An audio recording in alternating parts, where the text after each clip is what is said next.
Saluda a este servidor Carlos Arellano Solórzano. Antes de la pausa estábamos conversando con la abogada Indriana Parada sobre lo que es el lawfare, este mecanismo al cual no solo es sometido el diplomático venezolano Alex Saab en los Estados Unidos, sino también de forma generalizada a nuestro país.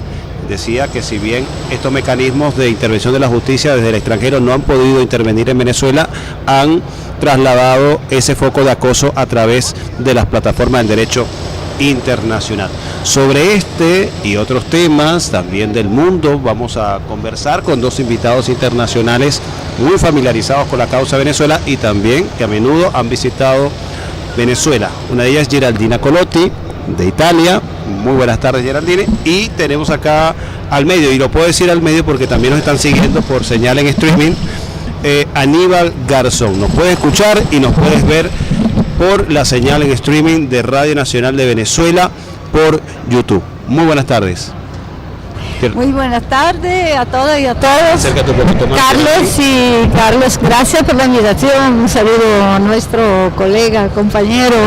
Es muy importante tener un ojo, como siempre tú hiciste, como hace el pueblo de Venezuela, sobre las distorsiones, la mentira, que es un arma de destrucción masiva, porque construye la guerra de cuarta y quinta generación con un papel muy importante, como hemos visto contra Irak, y como seguimos viendo también en el caso de Alex Saab. Aníbal, saludo a la audiencia. Primera vez en Venezuela después de más de 10 años. Había estado antes y creo que de ese tiempo para acá ha cambiado mucho la cosa, ¿no? Un saludo, Carlos. Bueno, yo en Venezuela estuve 2006 conociendo mucho el proceso bolivariano, juntamente del barrio 23 de enero, visitando escuelas, hospitales, misiones, lo que los medios no dicen, ¿no? Eso fue la primera visita, y luego en el 2009 también un congreso, la última vez. Entonces lo importante ahora, tenemos los medios de comunicación, tenemos las redes, tenemos contactos, intentamos hacer eso, pero sobre todo, si da la posibilidad de conocer el país otra vez a nivel personal y propio, pues mucho mejor, ¿no? Y entonces estamos para contrastar información. Bueno, una pregunta que me gusta hacer siempre a los invitados internacionales que tienen también contacto con los medios de comunicación. Geraldine ha venido mucho más frecuente y está un poco más sensibilizada, pero en tu caso, ¿cuál fue la impresión de estar en Venezuela en contraste con lo que ves y sigues por los medios de comunicación? Bueno, contraste, y además vengo de, como dicen, ¿no? Vengo de España, que es un país que Venezuela ha sido portada y de ataque constante el presidente Maduro. Es decir, a veces por otro tipo de países que no hablen tanto, pero el tema cultural, ¿no? El tema neocolonial, en los intereses de las empresas del IBEX 35, lo que hablamos, el Repsol, Argentaria, el BBVA, ¿no? Todas esas empresas que tienen siempre su vínculo. España siempre ha vuelto, igual que Francia lo intenta con África, España intenta la recolonización. Ya recordamos aquel "por qué no te callas", ¿no? De Chávez en el 2007, y el rey allí diciéndole "por qué no te callas", era un mensaje, ¿no? de la colonización. ¿Qué viene con eso? Que la información que tenemos allí es un bombardeo constante. Es que los políticos allí hablaban de Venezuela, es que no hablaban de políticas sociales en campaña, es que se habla de Venezuela, el ataque a la izquierda, y eso es lo que ha pasado, es que mucha gente de izquierdas allí le da vergüenza hablar de Venezuela hoy porque parece ser que es el eje del mal.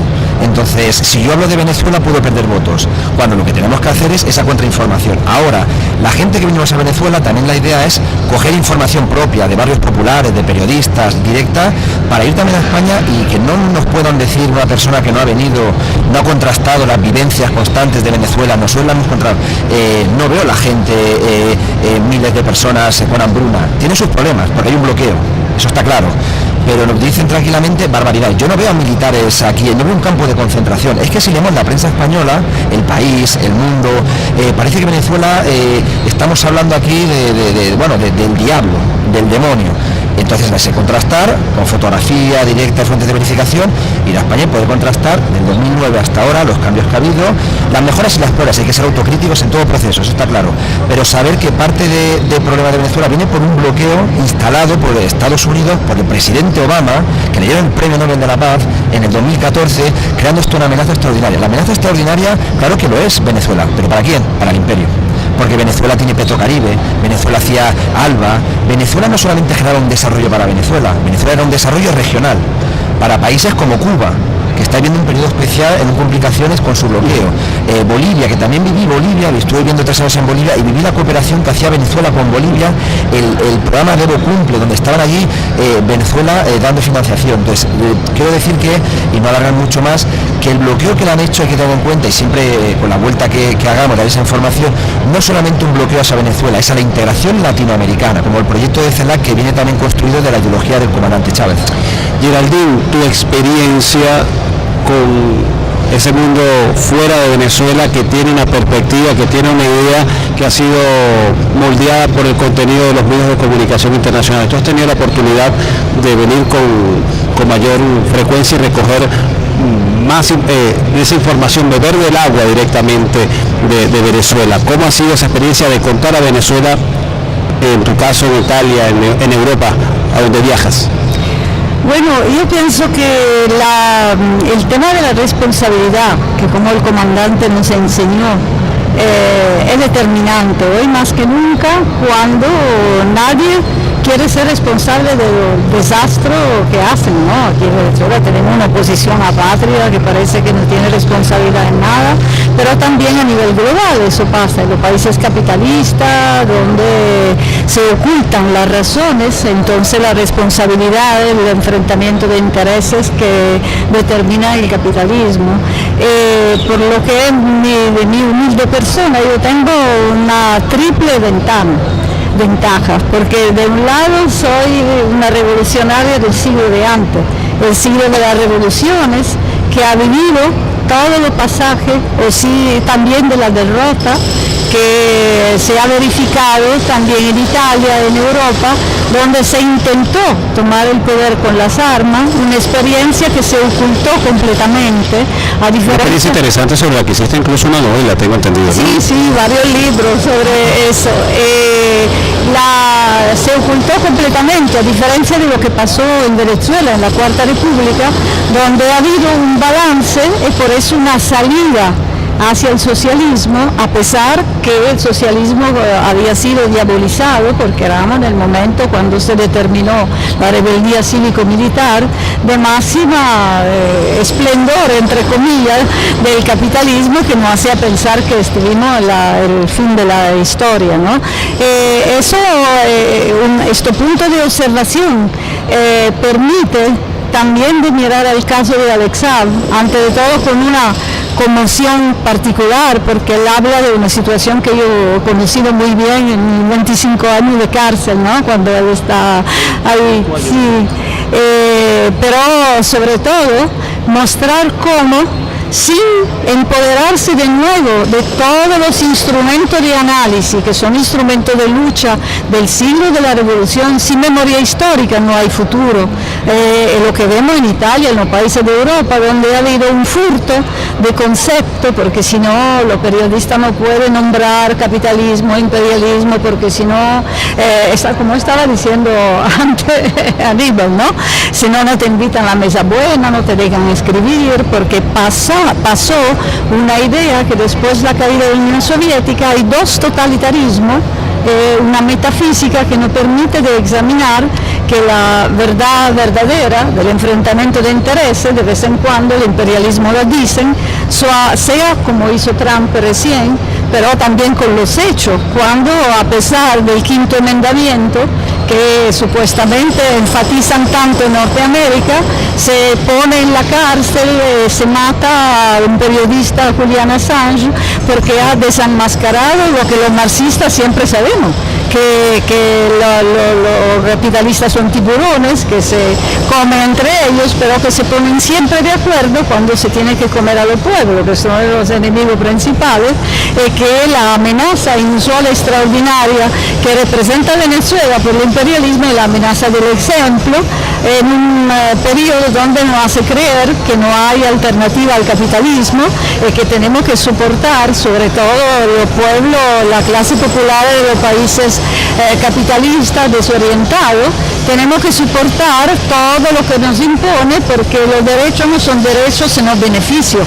Y al empoderarse de la memoria histórica, al contrario, significaría ir al origen de todo eso, al origen de la explotación, a ver cómo un modelo en crisis estructural no tiene otra salida que intentar un resetaje global que tiene como siempre el complejo militar industrial, la guerra imperialista en el centro, y lo vemos con el conflicto en Ucrania, donde la industria bélica está comiéndose todos los recursos del llamado plan de reforma y resiliencia que la Unión Europea estableció por los países miembros después de la crisis post-COVID, que ahorita se le ponen para enviar armas a Ucrania y para poner toda la industria deindustrializada de la vieja Europa al servicio de un armamento que significa también una narrativa que le sirve para respaldarlo. Aníbal, te quería preguntar sobre el caso de Alex Saab y el manejo comunicacional mediático en Europa o en España, en tu caso. ¿Se lee sobre el caso de Alex Saab? ¿Qué se dice?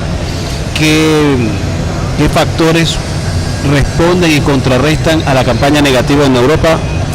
Yo creo que hay dos estrategias han hecho con Alex Saab. La primera es el desprestigio, y quedó claramente en un concepto que era el testaferro de Maduro. Le conocen como el testaferro de Maduro.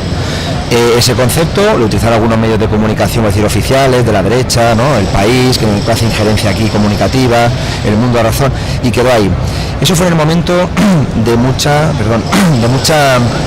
injerencia. La comunicación, voy a decir, el caso de Venezuela es que estaba el día a día en la agenda, es que era normal en la agenda de la derecha, y rápidamente se utilizó Venezuela incluso para etiquetar a esa izquierda creciente que fue Podemos. No sé si olvidamos que gente de Podemos vino aquí, estuvo aquí haciendo algunas asesorías, y de repente fue la estrategia que hicieron, Pablo Iglesias, etcétera, etcétera.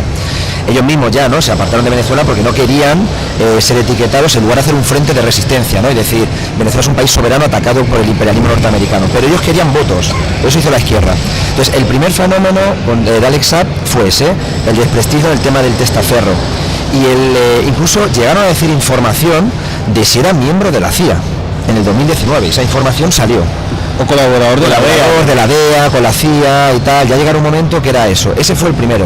Y el segundo, ¿qué es lo que pasa? Que teniendo que Venezuela ha hecho esa solidaridad internacional, ese de Alex Saab, vinculado, ¿no?, el movimiento, incluso ya con diferentes países que está recibiendo ese momento, lo segundo ha sido el tema del silencio. Entonces, la primera es la desinformación, la siguiente es la censura. Y entonces ahora los mismos hablan, pero es que no hablan de nada. Ahora Venezuela ya no aparece tampoco. Y con Alex Saab ya lo que han hecho es constantemente cerrarlo. ¿Qué sucede? Que España, hay que recordar que España es una entrada, por su relación histórica, colonial, también, ¿no?, en el caso de Italia puede ser también con Portugal, pero España es la entrada a la Unión Europea. La entrada a la Unión Europea por el tema cultural, y entonces se ve claramente que ahora Borrell que está allí, ¿no?, es el que intenta, el alto representante de la Unión Europea, ver cómo hacer la injerencia dentro del patio trasero de América, porque aquí al final quien domina es Estados Unidos. Bueno, von der Leyen está haciendo gira por América Latina, está en Argentina. Estuvo en Argentina, ¿no? Ahora está antes estuvo en Brasil, ahora entonces se ve ahí, ¿no?, de esos vínculos, ¿no?, que tienen, y alto representante, ya Borrell, que además tenemos ese ámbito porque es de Barcelona, ¿no?, y hay un ámbito comunitario. Entonces, la siguiente fenómeno ha sido eso, de no hablar de ello. ¿Por qué? Porque al hablar te puede hacer el efecto boomerang, y el efecto boomerang es que tú atacas, pero rápidamente, el lawfare, se está viendo que al final han intentado, esto es un poquito, si me perdonan compararlo, yo creo, con los 5 cubanos. Los 5 cubanos, yo me acuerdo que fui a Cuba en el 2004, yo no sabía que pasaba los 5 cubanos, y habían tenido unos años antes, y fui allí y empecé a ver pintadas de 5 cubanos, no había internet también como ahora masificadamente, ¿no?, pero el 2004 dije, ¿qué ha pasado los 5 cubanos? Y a partir conseguí información, y Europa empezó a movilizarse, pero intentaron generar un silencio. ¿Por qué? Porque saben que esa movilización, esa protesta, también va a decir que el lawfare no es lo válido, que el derecho está homologado. El derecho es una lucha de clases, el derecho está creado en el norte, el lawfare, yo creo que a veces el concepto de lawfare es, claro, si a mí me hablas de Ginebra, me hablas de Austria, me hablas de Estados Unidos, me hablas que la oficina de la ONU está creando ese modelo occidentalista. Por lo tanto, el derecho, que me hablen que es un derecho objetivo, son mentiras. Lo miro desde el punto de vista sociológico. El derecho tiene una condición de clase, el derecho es una condición del imperio.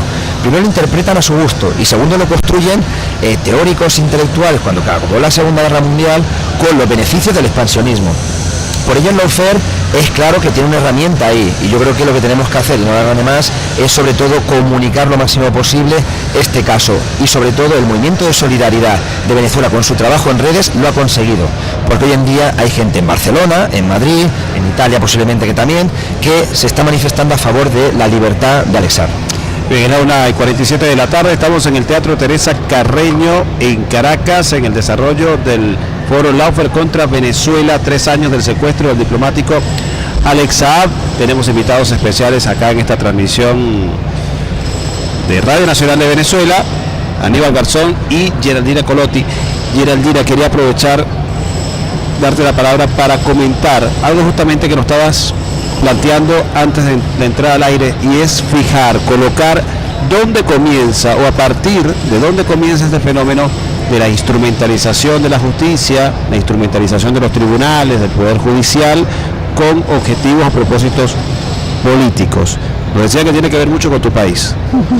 Sí, así es. Antes de todo, uno tiene que ver cómo se crean alguna metafísica, ¿no?, de la construcción del enemigo, sobre todo en la época de la posverdad, pero esto viene de lejos, porque hay una batalla por el sentido que viene de cómo la burguesía ha derrotado en los puntos más altos donde se expresó la lucha por el poder, la clase popular, porque ellos siempre destruyen la memoria histórica, ne construye su memoria jurídica que después impone a las generaciones que no han conocido lo que pasó, pero que tiene que seguir esto. Disculpa que te interrumpa, pero es que justamente sobre este tema de la destrucción de la memoria colectiva y con ello avanzar en propósitos geopolíticos, sé que no va en la dirección del lawfare, pero me llama la atención porque justamente ayer estábamos abordando el tema en el programa,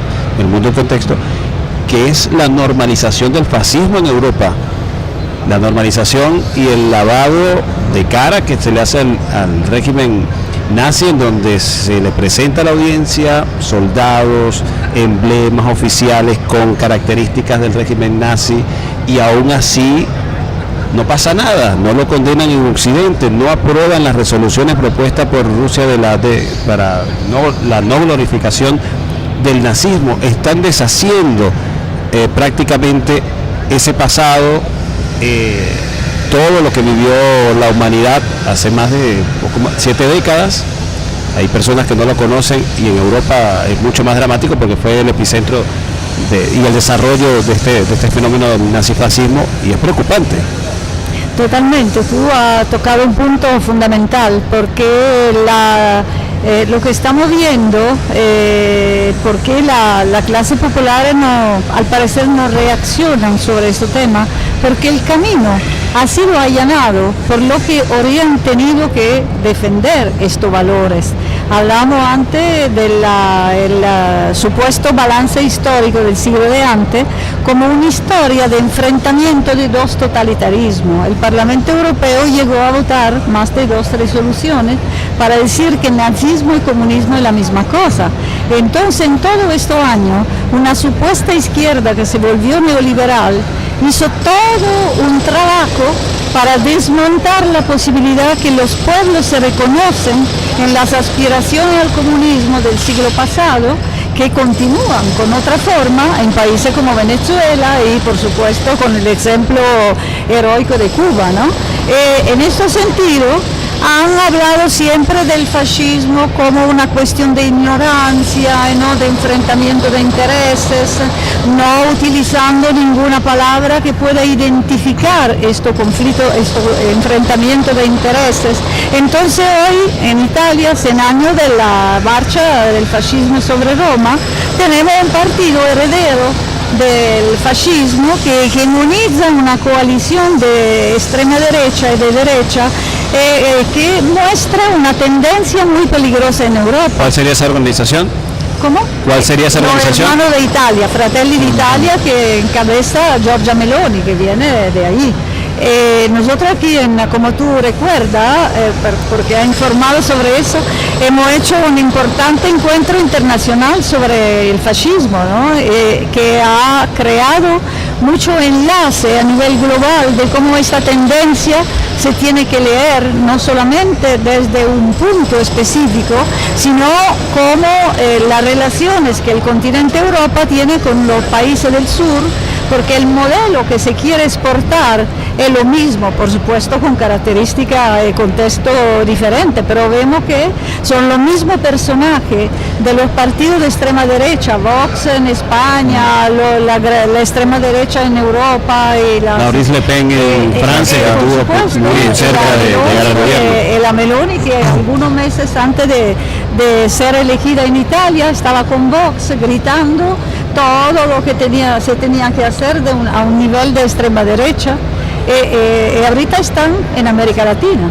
1:52 de la tarde, nos quedan 3 minutos de esta agradable conversación por Radio Nacional de Venezuela con estos dos extraordinarios invitados, Geraldine Colotti y Aníbal Garzón, y justamente estamos tocando este fenómeno interesante y preocupante del auge de la extrema derecha. En este caso lo mencionabas en Italia, pero también en España tienen su franquicia, su expresión, que se llama Vox. ¿Cómo ha venido calando este proceso de glorificación en el caso español del franquismo, de esa extrema derecha que incluso quiere glorificar y reescribir la historia de la conquista y ponerla como un episodio glorioso de España?